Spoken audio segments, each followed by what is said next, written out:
Hello, my name's Dylan, and this is another recap. I'm with Charlotte, Hello. and I'm with Ben. Hey. And this week we are not this week. This time around, I'll say we're doing "Joy is an Act of Resistance" by IDLES. There's a full stop at the end of that, which annoys me. Joy is an act of resistance. Full stop. That makes sense. I vibe with that. Yeah. I No, mean, I agree with Dylan. That really annoys me. Why? what? It's a It's just sentence. weird. Joy Why is is an act of resistance. It's a statement. But that's not what you do for an no? album. I mean, it's not a You statement can do really. whatever you want. It's It is not a joy is statement. no. It's not joy is an act of Oh, resistance. It's joy as. Yeah. Oh. And then on the album cover it just says joy. Yeah. So. Yeah, that's what bothers me more. but yes, the 2018 release of the we're gonna call it post-punk because I have a problem with the term punk band IDLES. We were just talking about this. Did very very well. Pretty much everywhere. Like Enemy, BBC and we don't talk 6. about Rolling Stone, but yeah, BBC Six apparently. No mention of BBC's 1 through 5. Not that those are all music stations, but no Yeah, mention of. Because 6, as we found out, is for alternative music. Yeah. It makes sense. But yes, IDLES, that's sort of in the title. They like to sort of base their albums around resistance, I guess. And what you may ask? Pretty much the government and society in general. So pretty much most things, but in a nice way, actually. So yeah, I mean, I guess punk isn't wrong, but whatever. But there's a lot of themes in here of hating social norms that make no sense and a lot against like toxic masculinity. There's a lot about what it is to be a man. You know, a lot of just like crazy stuff sprinkled all around the place, which, you know, is interesting in its own way at different points. Um, I think that's pretty much a fair description of what this album is. It's very crazy. I would say maybe it's a little bit well, how should I say this? Maybe it's not concentrated very much on one particular thing. It's very spread out anger. Um, We love spreading the but anger. yeah, that's pretty much the breakdown of what this album is at its essence. Sorry, I didn't mean to ignore you. I honestly didn't hear what you No, no. said, so I'd rather just not go I'm- back to it. I think I'm laggy, so I think I interrupted you anyway. I can hear a slight echo, so I know I'm laggy. But anyway, Sorry. I'll get down to like properly dissecting the album, you know, like we do. Yep. Not used to it yet for some reason. So Ben also said this beforehand, like we feel as if the first a lot more cohesive, and this is like a thematically at least. You know, they seem to put a lot of their stronger meaning wise songs right at the beginning, and it's very filled with testosterone. It's one thing I will say. Sorry, Yeah. Charlotte, move aside. This is for the men. I'll be honest. But I enjoyed this one. Yeah, but Charlotte, have you ever had a fight in the street? I haven't. Have you? But as a man with testosterone, You could. I could at any point. It could happen. I could just as You know. easily. I'll fight you in the Like- street. Oh God, I'm joking. I'm not going to say I'll deck you, but I'm not going to do that. So, but yeah, I that's could basically deck the premise you. of Never Fight a Man with a What's Perm. decking someone? Is that's You punching could them in deck the me. face? We're not talking about this. No, We're talking hit about the the deck as album. in We're not floor talking them. about this. Oh right, yeah, I could do that. You could deck Dylan. For me. Yeah. Next Look, time I'm look. around. This may be news social to you, but I'm a distancing pretty permitting, big I'll guy. deck you. But sure. I totally could. But after the first half, let's get back on track here. Sorry. After the first half being filled with, like I said, the testosterone-filled "Never Fight a Man with a Perm" or the Love Everyone anthem being Danny Nadelko, or what even is Valentine's Day, basically, is the meaning of love song. We get, as absurd as those topics for songs sound, maybe not the Danny Nadelko one, it then evolves into just craziness. You know, you have like glam rock, which I remember you liking a lot, Charlotte, which is Grand just Rock like is such a bop. it's just it's the epitome of the main likable thing about the song that you are going to take away Mhm. is a lovely spread at your dead nan's funeral.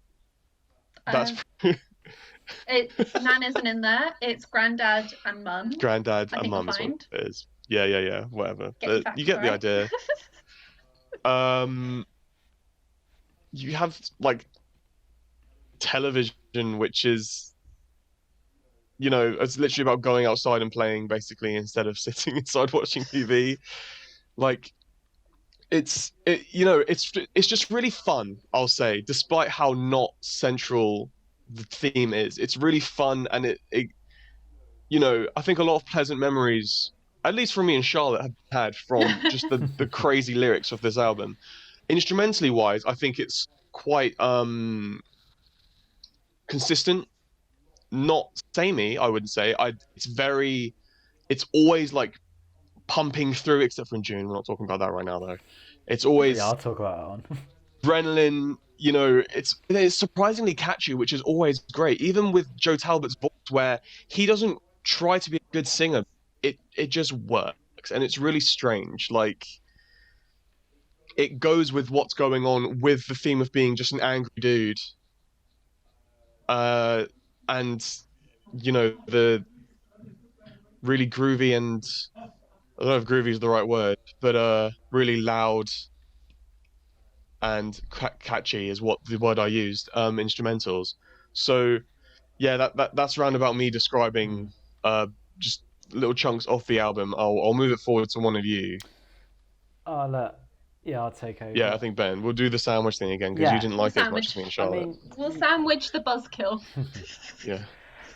yeah, I think I found as you've already mentioned, it's a very, they can be quite aggressive in the presentation of the music, and I think that I found that quite shocking. Not shocking, but quite a lot to take on. And as you mentioned, the lead singer doesn't try to be a good or try to like. He doesn't try to come off polished in any way.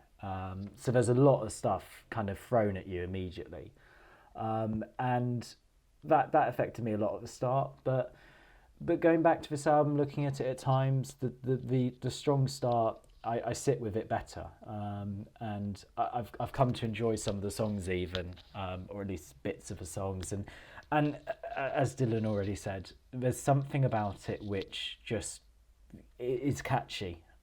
Like somehow through all of the stuff that's going on and through all the bashing and crashing, which at times it literally is, it all comes together into something really catchy and quite, yeah, at times even for me, and this for me saying it, quite enjoyable. So the only and then I think because I've come to that realization, and I've tried to put more emphasis on kind of looking at albums and not being biased, I've come to appreciate that actually I think it is actually a pretty good album. Like not for me, but it is a pretty good album, and there's a lot going on which is good. I think my only yeah, I kind of lose way of it slightly in the later half, but that might again just be because I've already had too much of it for me. And at that point, I'm not as interested. But the main issue I have it with is, as aforementioned, June, because it bugged me at the time, and it still bugs me now. I think we read that it's a song about a stillbirth that his wife had, and just the effect it had on him. And I just found that at the time, well, not at the time, it didn't quite sit well with me. it didn't feel quite, not sincere, but I didn't like the way it was presented. I think for such a heart wrenching kind of experience, it, I I didn't like the way it was presented. But also not just that. I think the stuff which they've been really good at and so good at in the rest of the album was the big loud crashing, and obviously they wanted to show some variety. But for me, that the time they did show some really big variety just didn't work. That's my only kind of main issue with the album, is that one song. Just because, yeah, I think for me, if there was, and I think this is probably the honesty of it. Actually, I mean, this is just the way he wants to present it. I think for me, I would have, if it was something that had happened to me and I wanted to sing about it or something, I would have done it in a very different way. But I suppose that at the heart of it, that's just the way he wanted to present it, and I can't argue with that. But it just didn't sit with me. That's my own, yeah.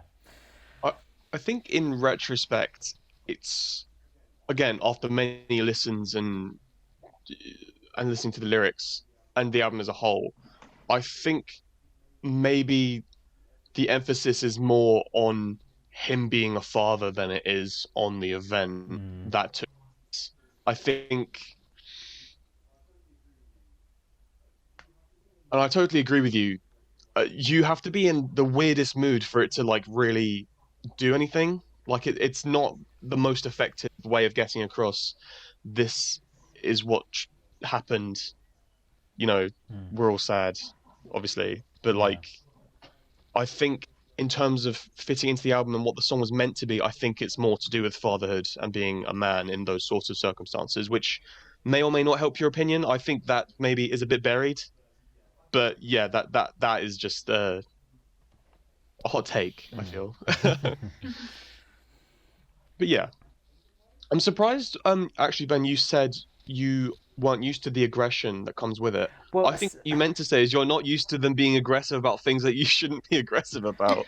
Yeah, I mean, actually, but and I'm glad you picked that up Because a lot of the music you listen to, I would class as quote aggressive. I know, and Yeah. I'm so happy you picked that up, because when I was saying those words, I was literally thinking, this sounds so hypocritical, and I think it is I think there's. It's obviously a different type of aggression. It's a different sound. Like it's the more punk sound rather than a metal sound. Like, so it is presented and probably is the topic as well. So yeah, but no, I was kind of laughing when I said it in my mind, going, no, but that doesn't sound right. I do like aggressive music, but I think it's just very different, and quite standout. For sure, yeah. Charlotte, do you want to take us away? Yes. I fuck so hard with this album. And basically. You realise This what that album sounded fucks. like. This No, album I don't. fucks is what she's saying. Yeah, no, it's just the way she said it made it sound like something very different. That was weird. Yeah. I mean, I could, I could. Yeah. You It'd be an interesting you get experience, along very but well with I the can make it album. work. Okay. All right, go ahead. Yeah, go ahead. Dylan, I think you shot yourself. Basically, when we did this the first time around, you made me come into this blind. So Did I make you, or did you forget to listen to No, it? you were like, we're not going to Did I tell you make what you? the album Yeah, I think- is. I You think didn't you even made tell me her. the name Oh of the yeah, album. because it was meant to be like, let's like make her jump out of her skin. Yeah.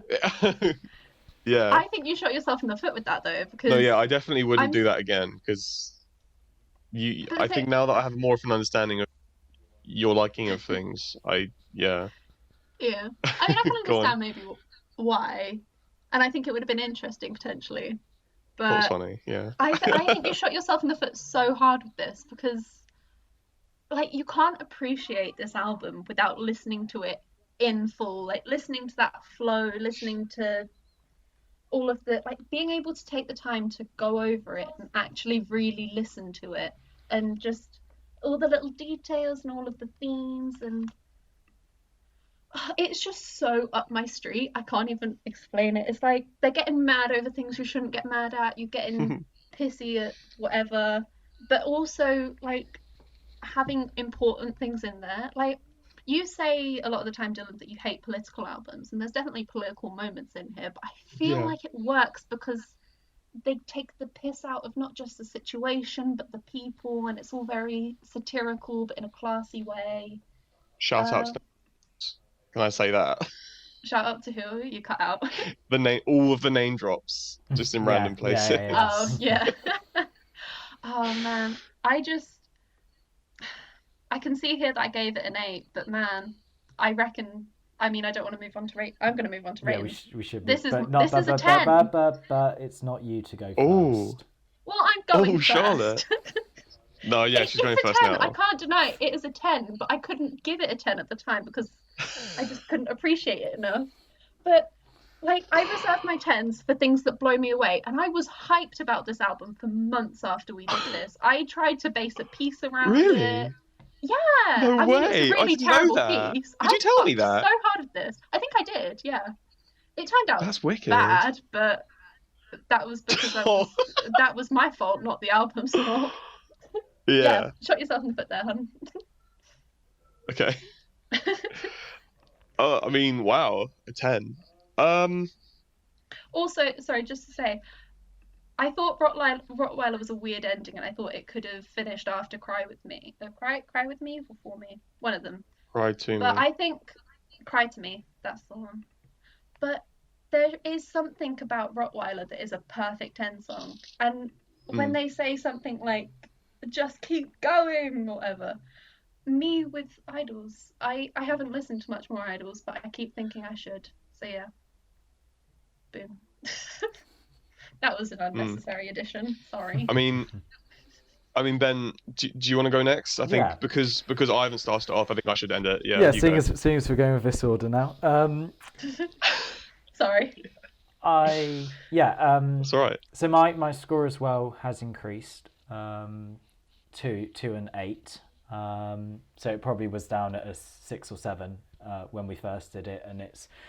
But I that isn't. Yeah, I mean, obviously I enjoy them a bit more, but and that's helped me. The scores come from trying to not be as biased. Like Idols are still not a band I love by any stretch. But I do appreciate that the album's pretty strong. It's got some really good flow in it, and everything feels like it's in the right place. So it does feel like a really well put together album. And I think the bits which don't sit with me and where I get a bit bored is more just because of that I don't like the music as much. So yeah, I think it is actually a really strong album. I think it just kind of scrapes into an 8. It's really borderline, I think, between 7 or 8. But I think it does. I think it really does do. And I'm not saying I'm not saying albums should overload the front, but the way they overload the front order in this album is so, as Charlotte said, blows you away, that it really deserves recognition. Like it is never used the words "blow me away." Huh? Did you not? I'm pretty sure you did. You literally said a 10 out of 10 album is something that blows you away. Oh yeah, true. Yeah, fair. I forgot that part. So yeah, the way those first like 4 or 5 songs really hit you, like I think that does deserve recognition. It's not as if they've just put all their biggest tracks at the front. It works so well. So yeah, I think it does deserve an 8. Well, I'll be honest, Charlotte, because you've put me on the spot. You put me on the spot a bit, Charlotte, because sorry. I love this album, but I never thought. I can hear the echo and it's a bit weird, but like 10 is a big deal. And I thought if anyone would give it a 10, it'd be me. You know what? Going back to these songs recently, I've missed them, I'll be honest. I didn't realize I missed them until I heard them again. And we talk about albums that do something for us that no other ones do. And again, going through it with my head with the introduction, where it's just like, it's being angry about things that are happy but that we shouldn't be happy about, and just really absurd things like that. It, you know, where else is that? You know, I, I listen to, this isn't me giving it a 10. I'm not giving it a 10, I don't think. I'm not doing a Charlotte, but I'm I'm considering a 9 because again, my newfound understanding of June has affected this. I I did feel as if there's let me think about this. Yeah. I feel, yeah, like Charlotte said, after coming back to it again and again, it does feel a lot more complete. There are moments that really annoy the hell out of me, like the song Great, where the chorus is literally Yeah. GREAT over and over again. I take that as part of the That satire, annoys though. me. I mean, maybe, but then even that, it's like, that's just the sort of sound and reputation they want. They want it to be confusing and to be challenging, and I feel it it does that in a weird way. I know when I talked to Ben about this when we first did this, it was very, we weren't sure if it did that really. It was yeah, it's just, it's really one of a kind, I'll say, and that's why, yeah, I'll give it a 9. I'll give it a 9. Not a 10. It's not perfect, but it's so fun, it's so re-listenable, and it's so reflective, I think, of things that are funnily true, but you know, are just so absurd. So yeah, I'll give it a 9. I'm happy with that. Let's wrap it up then. Brilliant. All right. I don't know. Any closing statements, guys, on the album? Also, like, can I just say, at the moment, the top 3 rated albums are mine. Oh, God damn it. Yeah, they are at the moment. Okay. And 2 of them are Arctic Monkeys. Damn. All right, let's Okay. finish it up there. Thank yeah, you. let's finish it. Yeah, thank you for listening to our recap. We'll be posting more videos soon.